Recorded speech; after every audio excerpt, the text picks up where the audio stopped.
ಸೂಕ್ತ ಅಲ್ಲ ಅಂತ ನೀನು ಡಿಸೈಡ್ ಮಾಡಬೇಕು. ಅವ್ರನ್ನ ಕೇಳೋದಲ್ಲ ಅದು. ಅವ್ರು ಅವ್ರನ್ನ ಕೇಳಿ ನಮ್ಗೆ ಕೊಡ್ತಿದ್ದ, ಅವ್ರನ್ನ ಕೇಳಿ ನಿಮ್ಗೆ ಓಟ್ ಹಾಕಿದ್ವಿ ನಾವು. ಟಚಬಲ್ಸ್ಗೆ ಎಲ್ಲೂ ಕೂಡ ಅನ್ಯಾಯ ಆಗಿಲ್ಲ. 3% ಇದ್ದವ್ರಿಗೆ 4.5 ಕೊಟ್ಟಿದ್ದಾರೆ. ಎಲ್ಲಿ ಅನ್ಯಾಯ ಆದಂಗೆ ಆತ ಅವ್ರಿಗೆ? ಹೆಂಗೆ ಮೊನ್ನೆ ಕ್ಯಾಬಿನೆಟ್ನಲ್ಲಿ ಹೇಳಿದ್ರು ಕೇಂದ್ರ ಸರ್ಕಾರದವರು, ನೀನು ಹೇಳ್ಬಿಡಿ, ನೀವು ರಾಜ್ಯದಲ್ಲಿ ಹೇಳ್ಬಿಡಿ, ನಾವು ಅದ್ರ ಬಗ್ಗೆ ನಮ್ಮ ಸದಸ್ಯ ಆಯೋಗ ಜಾರಿ ಮಾಡ್ತೀವಿ, ಅದು ನಮ್ಮ ಮುಂದಿಲ್ಲ ಅಂತ ಹೇಳ್ಬಿಡಿ. ನಿಮ್ಮನ್ನ ಯಾರು ಕೇಳ್ತಾರೆ ಹೆಂಗನ್ನೇ ಪೈ ಮಾತಂತ? ಸರ್, ನಮ್ಮ ಮುಂದಿನ ನಿಲುವು ಅವರು ಇಮಿಡಿಯೇಟ್ ಆಗಿ 1 ತಿಂಗಳ ಒಳಗಡೆ ಅದನ್ನು ಇಂಪ್ಲಿಮೆಂಟ್ ಮಾಡಬೇಕು. ಅವ್ರು ಇಂಪ್ಲಿಮೆಂಟ್ ಮಾಡದೇ ಇದ್ದರೆ ಮತ್ತೆ ತೀವ್ರವಾದಂಥದ್ದಾಗುತ್ತೆ. ಮೇನ್ ಇನ್ನೊಂದು ವಿಷಯ ಅಂದರೆ ZPTP ಎಲೆಕ್ಷನ್ಗಳು ಬರ್ತವೆ, ಅದರ ಪರಿಣಾಮವನ್ನು ಅವರು ನೋಡ್ತಾರೆ ಅಂತ ಹೇಳ್ತಾರೆ. ಸರಿ, ಪರಿಶಿಷ್ಟ ಜಾತಿಗಳಲ್ಲಿ ಕೆಲವು ಸಮುದಾಯಗಳಿಗೆ ಅವು ಇನ್ನೂ ರಾಜಕೀಯ ಮತ್ತು ಶೈಕ್ಷಣಿಕ ಉದ್ಯೋಗ ರಂಗದಲ್ಲಿ ತಮ್ಮ ಪ್ರಾತಿನಿಧ್ಯವನ್ನು ಪಡೆದಿದ್ದಿಲ್ಲ, ತುಂಬ ಹಿಂದುಳಿದ್ದಾರೆ. ಬೇರೆ ಬೇಡ, ನಿಮಗೆ ಅಲೆಮಾರಿಗಳಿದ್ದಾರಲ್ಲ, ಇವತ್ತಿಗೂ ರೇಷನ್ ಕಾರ್ಡ್ ಇಲ್ಲ ಅವರಿಗೆ. 1% 0.5% ಲೆಕ್ಕಿಲ್ಲದು. ಬಟ್ ಅವ್ರಿಗೆ ಇವತ್ತು ಕೂಡ ಬಿಡಾರ್ಗಳಲ್ಲಿದ್ದಾರೆ, ಮನೆ ಇಲ್ಲ ಅವರಿಗೆ. ಒಬ್ಬ ಡಿಗ್ರಿ ಹೋಲ್ಡರ್ನ ನೋಡೋಕ್ಕಾಗಲ್ಲ ನಮಗೆ. ನಾವು ಅಲ್ಲಿಂದ ಪ್ರಾರಂಭ ಮಾಡಬೇಕು. ಅದೇ ರೀತಿ ಮಾದಿಗ ಸಮುದಾಯ ಕೂಡ ಸುಮಾರು 9% ಇದ್ರೂ ಕನಿಷ್ಠ 7-8 MLAಗಳನ್ನ ಹೊಂದ್ಕೊಳ್ಳೋಕೆ ಅದ್ರ ಕೈಲಾಗಿಲ್ಲ. ಅಥವಾ 2-3% ಉದ್ಯೋಗ ಅಥವಾ ಶಿಕ್ಷಣ ರಂಗದಲ್ಲಿ ಕೂಡ ಮಾಡ್ಕೊಳ್ಳೋಕ್ಕಾಗಿಲ್ಲ. ಇದು ಏನು ಸೂಚಿಸೋದಂದರೆ ಅನ್ರೆಪ್ರೆಸೆಂಟೇಷನ್ ಆ್ಯಂಡ್ ಅಂಡರ್ ರೆಪ್ರೆಸೆಂಟೇಷನ್ ಅಂತ ನಾವೇನು ಕರಿತೀವಿ ಒಂದು ಹೋರಾಟ ಇದರಲ್ಲಿ ಲೀಗಲ್ ಆಗಿ. ಇದು ಇವ್ರಿಗಿಲ್ಲ ಅಂತಕ್ಕಂಥದ್ದು. ಬಟ್ ನಮ್ಮಲ್ಲೇ ಮೊದಲಲ್ಲಿದ್ದು 1975 ನಿಮಗೆ ಪಂಜಾಬ್ ಹರಿಯಾಣದವರು ಅದನ್ನು ಎತ್ತಿದ್ರು. ಅವರೇ ಫಸ್ಟಿಗೆ ಎತ್ತಿದವ್ರು, ಇದು ನಾವಲ್ಲ. ಅವ್ರ ನಂತರ 93ಕ್ಕೆ ನಿಮ್ಗೆ ಆಂಧ್ರದವ್ರು ಎತ್ಕೊಂಡ್ರು. ನಾವು 92 ಸುಮಾರಿನಲ್ಲಿ ನಾವು ಎತ್ಕೊಂಡಿವಿ. ಇದು ಪ್ರಮುಖವಾಗಿ ಕೆಲವು ಸಮುದಾಯಗಳಿಗೆ ಏನಂತೀವಲ್ಲ ಶಿಕ್ಷಣ ಮತ್ತು ಅಲ್ಲಲ್ಲ ಇದರಾಗಿ ಉದ್ಯೋಗ ರಂಗದಲ್ಲಿ ಅವರಿಗೆ ಸರಿಯಾದಂಥ ಏನಂತೀವಲ್ಲ ಸಮರ್ಪಕವಾದಂಥ ಅಡಿಕ್ವೇಟ್ ರೆಪ್ರೆಸೆಂಟೇಷನ್ ಅಂತ ನಾವು ಅಂತೀವಲ್ಲ, ಅದು ಅವ್ರಿಗಿಲ್ಲ. ಇದು ಅಡಿಕ್ವೇಟ್ ರೆಪ್ರೆಸೆಂಟೇಷನ್ ಕೇಳೋದು ತಪ್ಪಲ್ಲ, ಸರ್ಕಾರನೇ ಮಾಡಬೇಕಾಗಿತ್ತು. ಆದರೆ ಇವ್ರು ಕೇಳ್ತಾ ಇದ್ದಾರೆ ವರ್ಷಗಟ್ಟಲೆ. ಅವರೇ ಮಾಡಬೇಕಾದಂಥದ್ದನ್ನು ಇವ್ರು ಕೇಳ್ತಾ ಇದ್ದಾರೆ. ಫಾರ್ ಎಕ್ಸಾಂಪಲ್, ನಿಮಗೆ DMK ಕರುಣಾನಿಧಿ CM ಇದ್ದಾಗ ಅಲ್ಲಿ ದೊಡ್ಡ ಹೋರಾಟಗಳು ನಡೆದಿಲ್ಲ. ಆದರೆ ಅರುಂಧತಿಯರಿಗೆ ಅವರು 2.84 ಕೊಟ್ಟರು, ಹೋರಾಟ ನಡೆದಿಲ್ಲ ಅಲ್ಲಿ. ಅಂದರೆ ಅಡಿಕ್ವೇಟ್ ರೆಪ್ರೆಸೆಂಟೇಷನ್ ಇಲ್ಲ ಅನ್ನೋ ಒಂದೇ ಕಾರಣ ನೋಡಿಕೊಂಡು ಕೊಟ್ಟರು. ಅವರು ಸರ್ಕಾರ ಮಾಡಬೇಕಾದ ಕೆಲಸ ಇದು. ಸರ್ಕಾರ ಮಾಡಬೇಕಾದ ಕೆಲಸವನ್ನು ನಾವು 30 ವರ್ಷಗಳಿಂದ ಕೇಳ್ತಾ ಇದ್ದೀವಿ. ಅಲ್ಲಿಂದ ಪ್ರಾರಂಭ ಆಗಿದ್ದು ಇವಾಗ ಇಲ್ಲಿ ಬಂದು ತಲುಪಿದೆ. ಇದಕ್ಕೆ ಒಂದು ಹಂತ ಬರೋದ ಒಳಗಡೆ 2004ರಲ್ಲಿ EV ಚಿನ್ನಯ್ಯ ಅಂತ ಒಂದು ಜಡ್ಜ್ಮೆಂಟ್ ಬಂತು. ಅದು ಹಿಂದೆ ಯಾರು ಪಂಜಾಬ್ ಹರಿಯಾಣದವರು ಆಂಧ್ರದವರು ಪಡೆದಿರ್ತಕ್ಕಂಥದ್ದು ರಾಂಗ್ ಇದೆ. ರಾಜ್ಯ ಸರ್ಕಾರಗಳಿಗೆ ಪರಿಶಿಷ್ಟ ಜಾತಿಗಳನ್ನ ಹೊಡಿಲಿಕ್ಕೆ ಅಧಿಕಾರನೇ ಇಲ್ಲ. ಅದು ಎಂತವಲ್ಲ ಕಾನ್ಸ್ಟಿಟ್ಯೂಷನ್ ವೈಲೇಷನ್ ಆಗುತ್ತೆ ಅಂತ EV ಚಿನ್ನಯ್ಯ ಜಡ್ಜ್ಮೆಂಟ್ನಲ್ಲಿ ಸಂತೋಷ್ ಹೆಗಡೆ ಅಂತನವರು 5 ಮಂದಿ ಜಡ್ಜ್ಗಳು ಹೇಳಿದ್ರಿಂದ ಎಲ್ಲ ಬಿದ್ದೋಗ್ಬಿಡ್ತಾವದು. ಅಲ್ಲಿಂದ ಮತ್ತೆ ಶುರು ಆಯ್ತಿದ್ದು 20 ವರ್ಷ ಹೋರಾಟ. ಇದನ್ನು ಮತ್ತೆ ಪಡ್ಕೊಳ್ಳಿಕ್ಕೆ 20 ವರ್ಷ ಅವ್ರಿಗೆ ಬೇಕಾಯಿತು. ನಮ್ಮ ನಂತರ ಇನ್ನೂ ಪಡ್ಕೊಂಡಿಲ್ಲ ಅವರು. ಮೊನ್ನೆ 1ನೇ ತಾರೀಕಿಗೆ ಆಗಸ್ಟಿಗೆ ನಮ್ಮ ಯಾರು EV ಚಂದ್ರಚೂಡ್ ಅವರ ನೇತೃತ್ವದಲ್ಲಿ 7 ಜನ ನ್ಯಾಯಾಧೀಶರ ಪೀಠ ರಾಜ್ಯ ಸರ್ಕಾರಗಳಿಗೆ ಅಧಿಕಾರ ಇದೆ. ಹಾಗಾಗಿ ರಾಜ್ಯ ಸರ್ಕಾರಗಳು ಇದನ್ನು ಮಾಡಬೇಕು ಅಂತ ಹೇಳಿದ್ದಾರೆ. ಬಟ್ ಒಂದು ತೆರೆ ಎಳೆದು ಬೀಳ್ತದೆ. 20 ವರ್ಷಗಳ ಅವ್ರಿಗೂ 30 ವರ್ಷಗಳ ನಮ್ಮ ಕರ್ನಾಟಕದ ಒಂದು ಹೋರಾಟಕ್ಕೆ ತೆರೆ ಎಳೆದಿದೆ. ಈಗ ಮತ್ತೆ ಸರ್ಕಾರಕ್ಕೆ ಮತ್ತೇನು ಬೇಕು? ಸರ್ಕಾರ ನಿನ್ನ ಕೆಲಸನೇ ಯಾರ್ಯಾರಿಗೆ ಏನು ಸಿಕ್ಕಿಲ್ಲ ಅಂತ ಹುಡುಕಿ ಕೊಡಬೇಕಾದಂಥ ಕೆಲಸ ನಿಂದು.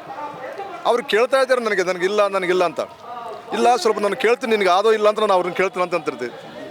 ನಿನಗೆ ಆದೋ ಇಲ್ಲ ಅಂತ ಅನ್ನೋದು ನಮ್ಮ ವಕೀಲನ ಕೇಳ್ತೀನಿ ಅಥವಾ ನಮ್ಮ ಮಾರಪ್ಪನ ಕೇಳ್ತೀನಿ, ಇನ್ನೊಬ್ರಿಗೆ ಕೇಳ್ತೀನಿ. ಅದು ತುಂಬ ನಮ್ಮ ಅಂತೀವಲ್ಲ, ಹೇಳೋನಿಗೆ ಬುದ್ಧಿ ಇಲ್ದಿದ್ರು ಕೂಡ ಕೇಳೋನಿಗಾದ್ರೂ ಬುದ್ಧಿ ಬೇಕಂತಾರೆ, ಹೌದಲ್ಲ? ಅವ್ರು ಏನೇನು ಹೇಳ್ತಾರೆ. ಬಟ್ ನಿನಗೆ ಇದು ನಮಗೆ ಅಡಿಕ್ವೇಟ್ ರೆಪ್ರೆಸೆಂಟೇಷನ್ ಕಾರಣದಿಂದಲೇ ಹುಟ್ಟಿರ್ತಕ್ಕಂಥದ್ದು. ಈಗ ಅಡಿಕ್ವೇಟ್ ರೆಪ್ರೆಸೆಂಟೇಷನ್ನ ಕೊಡಬೇಕಂತ ಅನ್ನೋದು ಬಂದಿದೆ. ಇದು ಇಲ್ಲಿವರೆಗೆ ತಲುಪಿದೆ ಸರ್. ಇನ್ನೊಂದು ದಲಿತ ಸಮುದಾಯ, ಅದರಲ್ಲೂ ಪರಿಶಿಷ್ಟ ಜಾತಿ ಅಂತ ಬಂದರೆ 2 ಪ್ರಮುಖ ಒಂದು ಅಸ್ಪೃಶ್ಯತೆ ಸಮುದಾಯ, ಅನ್ಟಚಬಿಲಿಟಿ ವಲಯ ಮತ್ತು ಮಾದಿಗ, ಬಲಗೈ ಎಡಗೈ. ಅದು ಕೆಳಗಡೆ ಸುಮಾರು ಸಮುದಾಯ ಅದರದೇ ಆದ ಜಾತಿಗಳು. ಟೋಟಲಿ ಪರಿಶಿಷ್ಟ ಜಾತಿ 101 ಜಾತಿ ಇರುವ ಕಾರಣದಿಂದ ಒಳ ಮೀಸಲಾತಿ ಅಷ್ಟೂ ಸಮುದಾಯಕ್ಕೆ ಸಿಗಬೇಕು ಅಥವಾ ವಲಯ ಸಮುದಾಯಕ್ಕೆ ಬರುವಂಥ ಕೆಳಗಡೆ ಸಿಗಬೇಕು ಅಂತ ಏನು? ಇಲ್ಲ ಸರ್, ನಮಗೆ ಈ ಹೋರಾಟದಲ್ಲಿ ವಲಯ ಸಮುದಾಯಗಳು ಕೂಡ ನಮ್ಮ ಜೊತೆಗೆ ಬಂದಿವೆ ಅವರು ಕೂಡ. ಆದರೆ ಒಂದು ಕಾಲಕ್ಕೆ ವಡ್ಡಲಾಮಣಿ ಅವರು ಮಾದಿಗರೊಬ್ಬರೇ ಮಾಡ್ತಾರೆ 1% ಅಗನೆಸ್ಟ್ 100 ಅಂತ ಅನ್ನೋದು. ಅಂದರೆ 101ನಲ್ಲಿ 1 ಅಗನೆಸ್ಟ್ 100 ಅಂತ ಅನ್ನೋರು ಅವರು. ನಾವು ಪ್ರಜ್ಞಾಪೂರ್ವಕವಾಗಿ ಮಾದಿಗರೊಂದು 59 ಕ್ಯಾಸ್ಟ್ ಇದ್ದಾವೆ, ಅಲೆಮಾರಿಗಳದೊಂದು 16 ಕ್ಯಾಸ್ಟ್ ಇದ್ದಾವೆ. ಆಮೇಲೆ ಈಗ ವಲಯ ಸಮುದಾಯಗಳು ಬಂದ ಮೇಲೆ 90 ಆಗಿಬಿಟ್ಟು ನಾವು 90 ಸಮುದಾಯಗಳು ಕೇಳ್ತಾ ಇದ್ದಾವೆ ಈಗ ಮಾತನ್ನು. ಹೌದಲ್ಲ? ಅದು ಎಲ್ಲ ಮಿತ್ ಆಗಿಬಿಟ್ಟೆ ಸರ್. ಅದನ್ನು ಹೊಡೆದ್ವಿ ನಾವು. ಅದು ಮಿತ್, ಅದು ಅವ್ರು ಮಾತಾಡೋದಲ್ಲ, ಅನ್ಸೈಂಟಿಫಿಕ್ ಮಾತುಗಳು. ನೆಪಗಳ ಮಾತುಗಳು, ಅದು ಏನೇ ಇರಲಿ ಕೊಡ್ತಕ್ಕಂಥವ್ ನೀನು ಸೂಕ್ತ ಅಲ್ಲ ಅಂತ ನೀನು ಡಿಸೈಡ್ ಮಾಡಬೇಕು. ಅವ್ರನ್ನ ಕೇಳೋದಲ್ಲ ಅದು. ಅವ್ರಿಗೆ ಕೇಳಿ ಅವ್ರನ್ನ ಕೇಳಿ ನಮ್ಗೆ ಕೊಡ್ತಿದ್ದೆ, ಅವ್ರನ್ನ ಕೇಳಿ ನಿಮ್ಗೆ ಓಟ್ ಹಾಕಿದ್ವಿ ನಾವು, ಅವ್ರನ್ನ ಕೇಳಿ ನಿಮ್ಮನ್ನು ನಾವು ದೊಡ್ಡ ಸ್ಥಾನದಲ್ಲಿ ತರ್ತೀವಿ. ನಾಚಿಗೆ ಬರಬೇಕಲ್ಲ ಸರ್. ನಾವು ಓಟ್ ಹಾಕೋ ಕಾಲಕ್ಕೆ ಯಾರನ್ನ ಕೇಳಿದ್ವಿ ನಾವು? ನಮ್ಗೆ ಅನಿಸ್ತು ಇವರು ಫಿಟ್ ಪರ್ಸನ್ ಅಂತ ನಾವು ನಿಮ್ಗೆ ಹಾಕಿದ್ವಿ. ಈಗ ನಮ್ಗೆ ಕೊಡಬೇಕಾದ ಕಾಲಕ್ಕೆ ಅವ್ರನ್ನ ಕೇಳಿ ನೋಡ್ತೀನಿ ಅಂತಂದರೆ ಏನು ಅನ್ಬೇಕು ನಿಮಗೆ? ಹೌದಲ್ಲ, ತೀರಾ ಅಯೋಗ್ಯತನ ಅವ್ರದ್ದು. ಇನ್ನೊಂದು ಸರ್, ಟಚಬಿಲಿಟಿ ಟಚಬಿಲಿಟಿ ಅನ್ನೋದು ಎರಡಿದೆ. ಇದು ಟಚಬಿಲಿಟಿಗೆ ಮಾತ್ರ ನೀವು ಕೇಳುವಂಥದ್ದು? ಇಲ್ಲ ಸರ್, ನಾವು ಎಲ್ರಿಗೂ ಸಮನಾಗಿ ಕೇಳಿಸ್ ನಾವು ಅದನ್ನು ಮಾತಾಡಿಲ್ಲ ಇನ್ನೂ. ನಾವು ಎಲ್ಲರಿಗೂ ಸಮನಾಗಿ ಕೇಳ್ತಾ ಇದ್ದೀವಿ ನಾವು. ಈಗ ಟಚಬಲ್ಸ್ಗೆ ಎಲ್ಲೂ ಕೂಡ ಅನ್ಯಾಯ ಆಗಿಲ್ಲ. 3% ಇದ್ದವ್ರಿಗೆ 4.5 ಕೊಟ್ಟಿದ್ದಾರೆ. ಎಲ್ಲಿ ಅನ್ಯಾಯ ಆದಂಗೆ ಆಗುತ್ತೆ ಅವ್ರಿಗೆ? ಹೌದಾ? ಪರಿಶಿಷ್ಟ ಒಳಗೆ ನಾನು ಮಾತಾಡೋದು ಲಂಬಾಣ ಒಡ್ಡ ಕೊರ್ಚ ಕೊರ್ಮ ಅವ್ರು ಇದ್ದಿದ್ದೆ 3%. ಅದು 4.5 ಕೊಟ್ಟರು ಯಾವ ಆಧಾರದ ಮೇಲೆ ಅಂತ ಕೇಳಬೇಕು ನಾವು. ಹೌದಾ? ನ್ಯಾಯಮೂರ್ತಿ ಸದಾಶಿವ ಆಯೋಗದಲ್ಲಿ ಕೂಡ 3%. 2011ರಲ್ಲಿ ಬಂದಿರತಕ್ಕಂಥ ಜನಸಂಖ್ಯೆ ಕೂಡ ಪಾಪ್ಯುಲೇಷನ್ದಲ್ಲಿ ಕೂಡ 3%. 4.5 ಕೊಟ್ಟರು ಮನೆ. ಯಾಕೆ ಕೊಟ್ಟರು ನಾವು ಅದನ್ನು ಕೇಳಿಲ್ಲ ನಾವು. ಇರಲಿ ಬಿಡಿ, ಅದು ಏನು ಮಾಡಿದ್ದಾರೆ ಅಂತ ಇರ್ಲಿ ಅಂತೀವಿ. ಹೌದಾ? ಇಷ್ಟಾದರೂ ಕೂಡ ಮತ್ತೆ ಅವ್ರು ಹಂಗೆ ಮಾತಾಡ್ತಾರೆ ಅಂದರೆ ಕೇಳೋ ನಿನಗೆ ಬುದ್ಧಿಲ್ಲ ಅಂತಾನೆ ನೀವು ಅಷ್ಟೇ. ಅವ್ನು ಹೇಳ್ತಾನೆ ಬಿಡಿ, ಬಟ್ ನಿನಗೆ ಬುದ್ಧಿಲ್ಲ ಅಂತ ಅನ್ನೋದಷ್ಟೇ. ನಾನು ಹಾಗಾಗಿ ಇವರು ನಾವು ಒಂದು ತಿಂಗಳು ಗಡುವು ಕೊಡ್ತಾ ಇದ್ದೀವಿ, ಅಷ್ಟೊಳಗೆ ಮಾಡಬೇಕು ಸರ್. ಕ್ರೈಟೀರಿಯಾ ಮೇಲೆ ಅಂತಂದರೆ ಕಮ್ಯುನಿಟಿವೆ 4 ಭಾಗಗಳು ಮಾಡಿದ್ದಾರೆ. 4 ಭಾಗ ಮಾಡಿದ್ದಾರೆ. ಮಾದಿಗ ಏನಂತವಲ್ಲ ಉಪಜಾತಿಗಳು, ವಲಿಯಾಂಡ್ ಉಪಜಾತಿಗಳು, ಒಡ್ಡ ಲಂಬಾಣ ಕೊರ್ಮ ಅವ್ರದ್ದೊಂದು ಉಪಜಾತಿಗಳು, ಮತ್ತು ಅಲಿಮಾರಿಗಳು 49 ಕ್ಯಾಸ್ಟ್ಸ್ ಸಪರೇಟ್. ಅವ್ರು ಅಲಿಮಾರಿಗಳು ನಮಗೆ ಯಾರಿಗೂ ಟಚ್ ಇಲ್ಲ ಪಾಪ. ಇವತ್ತಿಗೆ ಅವರು ಊರವರೆಗೆ ಎಲ್ಲೂ ಬಿಡರ್ಗಳಿಲ್ಲ. ಅವರು ಈ ವಿಂಗಡಣೆ ಮಾಡಿದ್ದಾರೆ, ಸೈಂಟಿಫಿಕ್ ಆಗಿ ವಿಂಗಡಣೆ ಮಾಡಿದ್ದಾರೆ. ಹೌದಲ್ಲ ಸರ್? ಸಾಮಾಜಿಕ ಮತ್ತು ಆರ್ಥಿಕ, ಶೈಕ್ಷಣಿಕ ಇವೆಲ್ಲದ ಮೇಲೆ ಕೂಡ ಡಿವಿಷನ್ ಸೈಂಟಿಫಿಕ್ ಆಗಿ ಮಾಡಿದ್ದಾರೆ ಸದಾಶಿವ ಅವರು. ಹೌದಾ? ಅದಾಧಾರದ ಮೇಲೆ ಕೊಡಬೇಕಂತ ಕೇಳ್ತೀವಿ ನಾವು. ಡಿವೈಡ್ ಮಾಡಿದ್ದಾರೆ. ಜೆ.ಸಿ. ಮಾಧುಸ್ವಾಮಿ ಅವರು BJP ಕಾಲಕ್ಕೆ ಸಫರಸ್ ಮಾಡಿದವರಲ್ಲ, ಅದನ್ನು ತೊಗೊಂಡಿದ್ದಾರೆ ಅವರು. ಅವ್ರೇನು ಹೊಸದಾಗಿ ಮಾಡಿಲ್ಲ. ಏನು ನಮಗೆ ಸದಾಶಿವ ಅವರು ಏನು ಮಾಡಿದ್ರು ಅದನ್ನೇ ಇವರು ರೆಫರೆನ್ಸ್ ಮಾಡಿದರು. ಈಗ ಸುಪ್ರೀಂ ಕೋರ್ಟು ಕರ್ನಾಟಕದ ಅಂಗಳಕ್ಕೆ ತಂದು ಬಿಡ್ತು ಒಳ ಮೀಸಲಾತಿ ಎಲ್ಲ ಸರ್. ಇಡೀ ದೇಶಕ್ಕೆ ಎಲ್ಲ ರಾಜ್ಯಗಳಿಗೆ ಇಲ್ಲಿಗೆ ತಂದಿದೆ. ಕರ್ನಾಟಕಕ್ಕೆ ನೀವೇ ಮಾಡ್ಕೋಬಹುದು ಆಜ್ಞೆಯನ್ನು ಕೊಡ್ತು. ಹೌದು. ಆದ್ರೆ ಒಂದು ಮಧ್ಯದಲ್ಲಿ ಕ್ರಿಮಿಲೇಯರ್ ಅನ್ನೋದನ್ನ ಮಧ್ಯ ತಂದು ಏನ್ ಕತೆ ಸರ್ ಇದು? ಸರ್, ಕ್ರಿಮಿಲೇಯರ್ ಬಗ್ಗೆ ನಾವು ನಮ್ಮ ಮುಂದೆ ಇಶ್ಯೂ ಇಲ್ಲ. ಈಗ ಸೆಂಟ್ರಲ್ನವರು ಕೂಡ ಹೇಳ್ಕೊಂಡ್ಬಿಟ್ಟು ನಾವು ಅದ್ರ ಬಗ್ಗೆ ಮಾತಾಡಂಗಿಲ್ಲ ಅಂತ ಅನ್ನೋದು. ರಾಜ್ಯ ಸರ್ಕಾರ ನೀನು ಯಾಕೆ ಮಾತಾಡ್ತಿದ್ದಿ? ಬಿಟ್ಟುಬಿಡೋದನ್ನು ಇವು ಲಿವ್ ಇಟ್. ನಾವು ಅದನ್ನ ಬಗ್ಗೆ ಯಾಕೆ ನೀವು ತಲೆ ಕೆಡಿಸ್ಕೊಳ್ತೀರಿ? ಯಾಕೆ ತಿಳಿಸ್ಕೊಳಕ್ಕೆ ಮಾತಾಡ್ತಾರೆ ಅಂದರೆ ಇದನ್ನು ಡೈಲ್ಯೂಟ್ ಮಾಡಬೇಕು ಈ ಇಶ್ಯೂನಂತ. Main issue internal reservation main ಇಶ್ಯೂನ ಡೈಲ್ಯೂಟ್ ಮಾಡಲಿಕ್ಕೆ ನೀನು ಇರಲಾರ್ದ ಇಶ್ಯೂನ ಬಗ್ಗೆ ಹೆಚ್ಚು ಮಾತಾಡ್ತೀವಿ. ಸೆಂಟ್ರಲ್ ಗೌರ್ಮೆಂಟ್ ಮಾತಾಡೋಂಗಿಲ್ಲ, ನೀನು ಯಾಕೆ ಮಾತಾಡ್ತಿದ್ದೀನಿ? ಒಂದು ವೇಳೆ ಮಾಡಬೇಕಾದ್ರೂ ಕೂಡ ಸರ್ ಅದ್ರ ಡಾಟಾ ಅದ್ರ ಪ್ಯಾರಾಮೀಟರ್ಸ್ ಎಲ್ಲ ಮಾಡಬೇಕಾದ್ರೆ 4-5 ವರ್ಷ ಬೇಕು.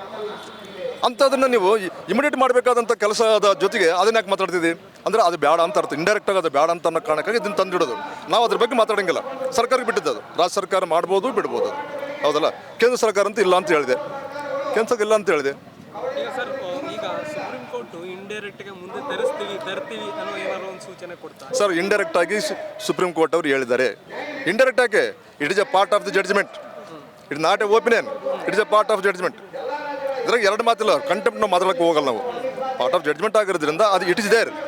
ಆದರೆ ಕೇಂದ್ರ ಸರ್ಕಾರ ಅದು ನಮ್ಮಲ್ಲಿ ಇಲ್ಲ ಅಂತಂದಮೇಲೆ ರಾಜ್ಯ ಸರ್ಕಾರಗಳು ಕೂಡ ಹೇಳ್ಕೋಬೇಕು. ನಮ್ಮನ್ನಿಲ್ಲ ಬಂದ್ಬಿಟ್ಟು ಹೆಂಗೆ ಮೊನ್ನೆ ಕ್ಯಾಬಿನೆಟ್ನಲ್ಲಿ ಹೇಳಿದ್ರು ಕೇಂದ್ರ ಸರ್ಕಾರದವರು, ನೀನು ಹೇಳ್ಬಿಡಿ, ನೀವು ರಾಜ್ಯದಲ್ಲಿ ಹೇಳ್ಬಿಡಿ, ನಾವು ಅದ್ರ ಬಗ್ಗೆ ನಮ್ಮ ಸದಸ್ಯ ಆಯೋಗನ ಜಾರಿ ಮಾಡ್ತೀವಿ, ಅದು ನಮ್ಮ ಮುಂದಿಲ್ಲ ಅಂತ ಹೇಳ್ಬಿಡಿ.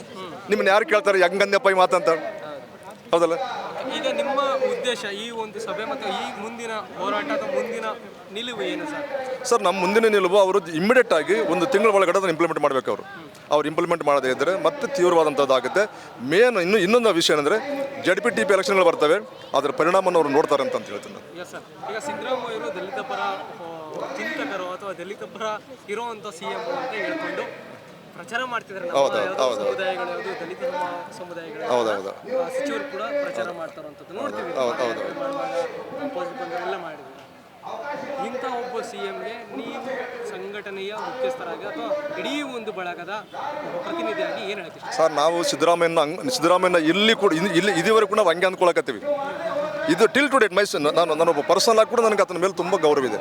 ಆದರೆ ಎಲ್ಲರಿಗೂ ಹಂಚೋ ಕಾಲಕ್ಕೆ ಇಲ್ಲಿ ಸಿಗುವಲ್ದು ಅಂತ ಅನ್ನೋದೊಂದಿದೆ. ಸಿಗ್ಲಿಕ್ಕೆ ಏನು ಮಾಡ್ಬೇಕಂತ ನೀನು ಹೇಳ್ತಾ ಇದ್ದೀನಿ ನಾನು. ಅದು ನೋಡ್ತೀನಿ ಅಂತ ಅಂದರೆ ಹೆಂಗೆ ಸರಿ ನಿಂದು? ನೀನು ಎಲ್ಲರಿಗೂ ಹಂಚಕತ್ತಿದ್ದೆ. ನಿಮಗೆ for example large trees absorbs rain first ಅಂತ ಅನ್ನೋದು ಒಂದು ಪ್ರವರ್ಬ್. Large trees observe the rain first, small trees cannot observe the rain. Developed ಆಗಿರ್ತಕ್ಕಂಥ ಎಸ್ಸಿಗಳು, ಡೆವಲಪ್ಡ್ ಆಗಿರ್ತಕ್ಕಂಥ ಬ್ಯಾಕ್ವರ್ಡ್ಸು ಎಲ್ಲ ಸವಲತ್ತುಗಳನ್ನು ಫಸ್ಟ್ ಪಡ್ಕೊಳ್ತವೆ. ಅವ್ರಿಗೆ ಆ ಶಕ್ತಿ ಇದೆ. ನಾನು ಕೋಟ್ ಮಾಡಿದ್ದು ನಮ್ಮ ಜ್ಯೋತಿಬಾ ಫುಲೆ ಅವರ ಮಾತುಗಳವಲ್ಲ. ಇಲ್ಲಿ ಕೆಳಗಿರ್ತಕ್ಕಂಥವ್ರಿಗೆ ಅದು ಅರಿಬೇಕಲ್ಲ. ಅದು ಅರಿಯಲ್ಲ ಅಂತ 30 ವರ್ಷದಿಂದ ಹೇಳ್ದಿದ್ರು ಕೂಡ ನಿನಗೆ ಮಾತಾಡೋಕ್ಕೆ ನಿನ್ನ ಕೈಲಾಗಲ್ಲ ಅಂದರೆ ನೀನು ನನ್ನ ಈ ಕೆಳಮಟ್ಟದ ತೀರಾ ಅಸ್ಪೃಶ್ಯತೆಗೆ ಅಥವಾ ತೀರಾ ಕಷ್ಟಕ್ಕೆ ಗುರಿಯಾಗಿರ್ತಕ್ಕಂಥ ನಾಯಕ ನೀನು ಆಗೋಕ್ಕೆ ಸಾಧ್ಯ ಇಲ್ಲ. You are just a leader of one section, that is the developed as is developed backwards. ಈಗಿರೋಂಥ ನಿಯೋಗ ನಿಮ್ಮ ಒಂದು ಸಂಘಟನೆ ಅಥವಾ ಇಡೀ ಒಂದು ಸಮುದಾಯ ಹೋಗಿ ಸಿದ್ದರಾಮಯ್ಯನ ಇವತ್ತು ಭೇಟಿ ಮಾಡ್ತಾರೆ ಅಥವಾ ಮುಂದೆ ಏನೋ ಭೇಟಿ ಮಾಡೋ ಉದ್ದೇಶ? ಹೋಗ್ಬೇಕು ಸರ್, ಹೋಗ್ಬೇಕು. ಇವತ್ತು ಅವರಿಲ್ಲ, ಮಿನಿಸ್ಟ್ರುಗಳಿಲ್ಲ, ಯಾರೋ ಸೆಕ್ರೆಟರಿಯೇಟ್ ಅವ್ರು ಬರ್ತಾರೆ ಅಂತ ಹೇಳ್ತಾರೆ. ಬಂದರೆ ಕೊಡ್ತೀವಿ ನಾವು, ಕೊಟ್ಟ ಮೇಲೆ ಮತ್ತೆ ನೋಡ್ತೀವಿ sir. Thank you sir. Thank you sir. Mention